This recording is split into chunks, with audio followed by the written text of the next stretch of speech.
Hey learners, welcome back to e-learning platform of GS College of Commerce, Verda. This lecture is for the BCom 5th semester Indian Economy, and in today's lecture we are going to see our last topic, fiscal deficit, under our last unit. After completing this topic, we would be done with this subject. Okay, so let's start the meaning of fiscal deficit. As we were seeing the concepts of public finance under the 4th unit, thereby we have seen the different elements of public finance. They are public revenue, public expenditure, public debts, and then we have seen the public administration. Now we are going to see the fiscal deficit. It's a concept which is related with the public revenue and the public expenditure. Okay, so let's see the meaning of fiscal deficit. The difference between the total revenue and total expenditure of government is termed as fiscal deficit. So what is basically the fiscal deficit? When the public expenditure exceeds public revenue, so this difference of public revenue and public expenditure is known as fiscal deficit. See, here fiscal deficit equals to revenue receipt plus capital receipt minus total expenditure. So here we can see that if we talk about the components of fiscal deficit, so there are basically three: revenue receipts, capital receipts and total expenditure. So what is the meaning of revenue receipt? Revenue receipts are those receipts which doesn't lead to the creation of any kind of liability for the government, and at the same time it doesn't lead to decrease of any of the financial assets of the government. Like if we collect tax, okay, so it's a revenue for the government, but the collection of taxation doesn't create any kind of liability for the government. Okay, so tax is a kind of revenue receipt. Now we will come to the meaning of capital receipt. So what is basically the capital receipt? Capital receipts are those receipts which leads to the creation of liabilities of government or leads to reduction of the financial assets of the government. For example, you are taking loan from the foreign countries, so it's creating a kind of debt which you have to repay. You have to make payment of interest on those debts. So it's, even though it's a capital receipt, it's leading to the inflow of capital, still it's creating liability for the government. So it's a kind of capital receipt. So borrowings from internal sources or external sources is a kind of capital receipts. Okay. Then minus total expenditure. So expenditures are of different kinds. It may be revenue expenditure, it may be capital expenditure. Revenue expenditures are those expenditures which are incurred again and again, and it doesn't lead to the creation of any kind of asset in the economy. Like if you are making expenditure on war, if you are making expenditure to meet with the needs of the national relief in case of some natural calamity, so it will be the expenditure, but it's going to be the revenue expenditure. Okay, it's not going to generate any kind of asset. If you are making the payment of salaries to maintain the law and order in the country, to the judiciary, so it's again going to be the kind of revenue expenditure. And if we are going to talk about the capital expenditure, so capital expenditure is an expenditure which leads to the generation of the asset in the country which can yield income later on. Like if you are spending the amount for purchasing of certain capital equipment which can be used further for the production purpose, if you are spending amount for the creation of railways, road, bridges, so all this leads to the creation of assets in the economy, infrastructural development, which will later help to generate revenue. So all these kinds of expenditures are known as capital expenditure.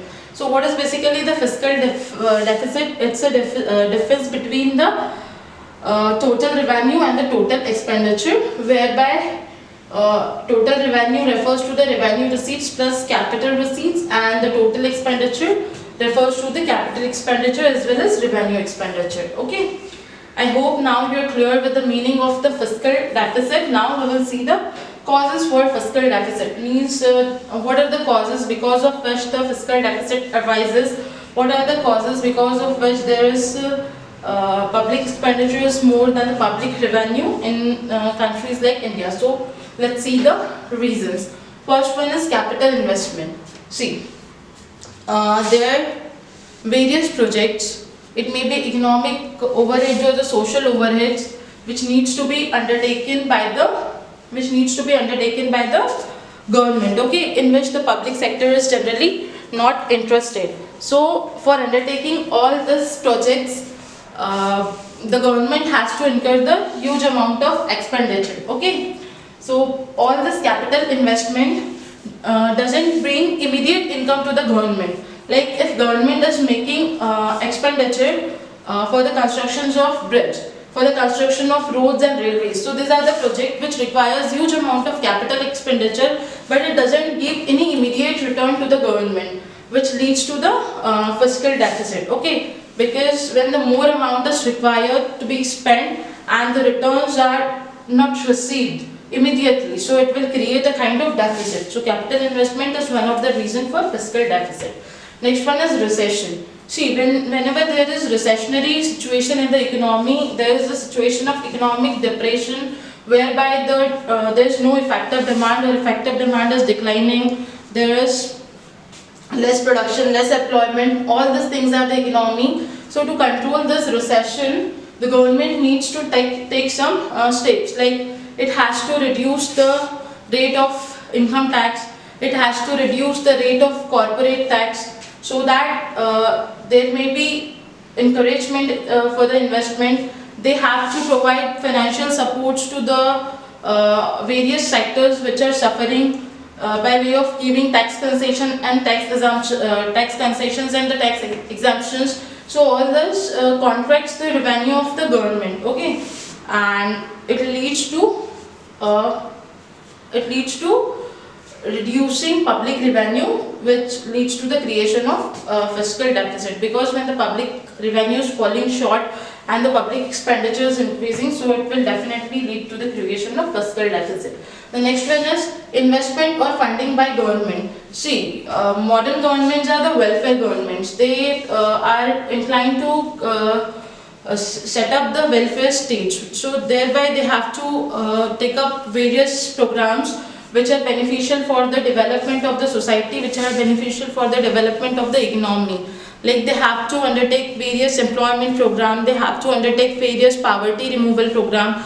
Like if we talk about the India, so we are having various employment scheme like IRDP, AMJ, NREGA, etc. So these schemes are the schemes on which the huge amount of public expenditure needs to be spent, but it doesn't bring any kind of revenue to the government. So when such expenditures are made on large scale, so of course it leads to increase in public expenditure. And when the public expenditure is increasing and the public revenue is remaining constant, so of course it will lead to the creation of fiscal deficit. Okay, the next one is tax slabs and tax exemptions. So when we talk about the tax slabs in our country, so it's quite high, like up to 2,50,000 the income is totally exempted. If you're going to talk about the various commodities, so there are certain commodities on which very negligible amount of taxes imposed. So because of all this, the tax revenue of government is low. If you're going to see the tax exemptions and the tax concessions, so there are many investment or many investment or the heads whereby the tax exemptions are being given or the tax concessions are being given, which again leads to lowering tax revenues of the government, and it leads to the fiscal deficit. Okay, the next one is increasing expenditure for the developmental needs. When we talk about the developing economy, so of course the government of the developing economy has to make huge amount of expenditure for the developmental plans. It may be the social development or it may be the economic development.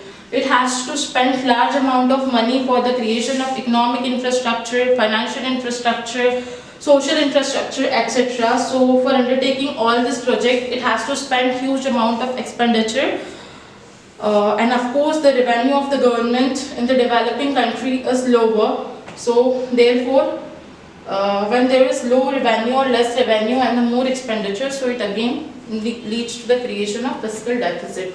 So these are some of the causes of fiscal deficit in the developing economy. Now we will move towards measures to reduce fiscal deficit. Now when there is fiscal deficit, so of course the government is in need of taking certain measures to reduce the fiscal deficit.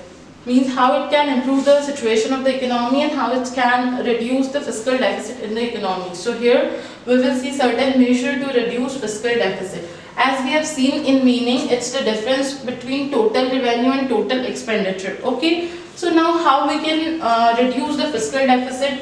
When the public expenditure is controlled, okay, and the public revenues are increased, so fiscal deficit can be controlled, fiscal deficit can be reduced. When the public expenditures are going to be controlled by the government and the public revenues are going to be increased, measures would be taken to increase public revenue. So in such situation, the fiscal deficit would contract. Now we will see how we can control the public expenditure. First one is reduction in subsidies. In the developing economy, subsidies are given on various heads. Like subsidies are given on food, fertilizers, LPG, and it is given to the exporters on many products for the production and for the many things. So it leads to the increasing public expenditure of the government. So government should try to reduce this subsidies, okay, so that their public expenditure can reduce. The next one is to reduce the burden of interest payment. Now what's there, when the public revenue falls short to meet the increasing public expenditure, so the government has to borrow the debts, okay, which is known as public debt, that we have seen in our previous lecture. So when government borrows this public debt, so it has to pay interest on this public debt. So public expenditure can be controlled by reducing the burden of this interest payment. Okay, government should try that the amount that is being generated from disinvestment should be used for paying off the public debts, and it should not be used to finance the current expenditure, so that the public debts can be repaid and the amount of burden of interest can be reduced. So this way public expenditure can also be reduced. The next one is budgetary support to PSUs should be reduced.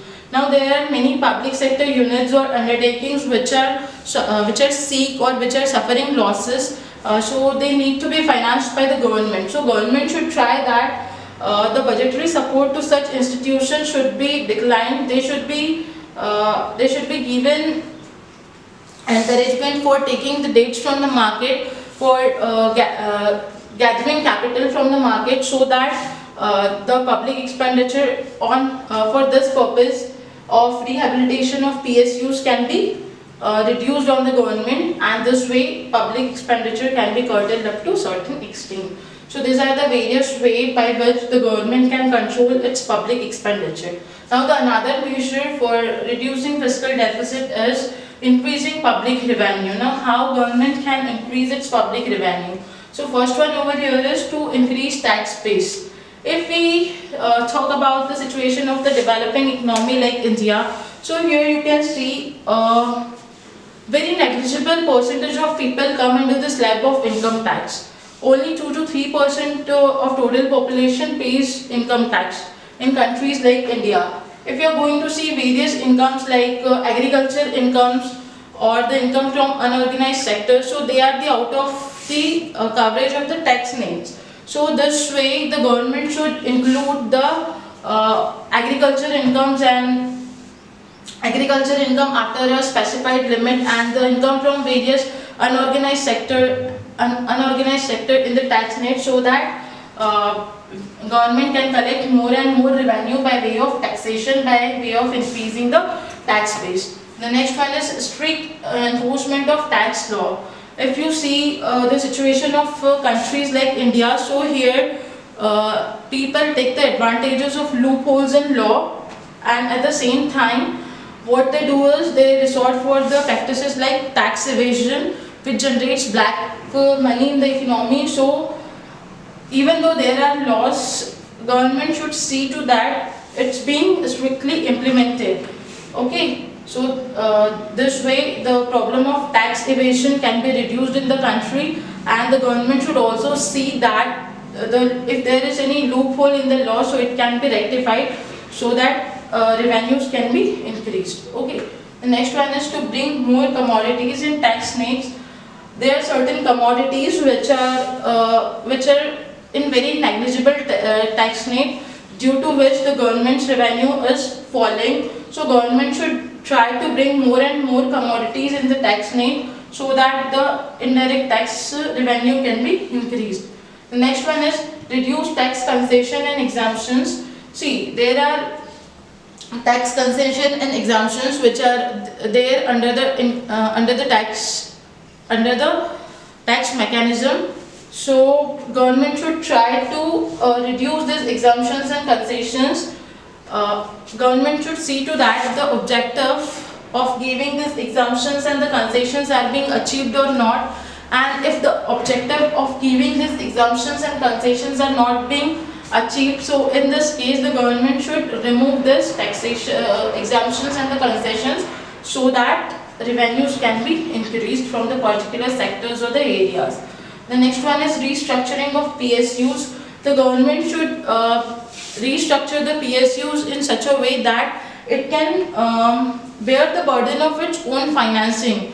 It should not depend on the budgetary support for financing of its losses, for taking the burden of its losses. It should be restructured in such a manner that it can bear its own losses, okay, and it can generate some profits to the so that government revenue can be increased, because profits of PSU is one of the source of public revenue.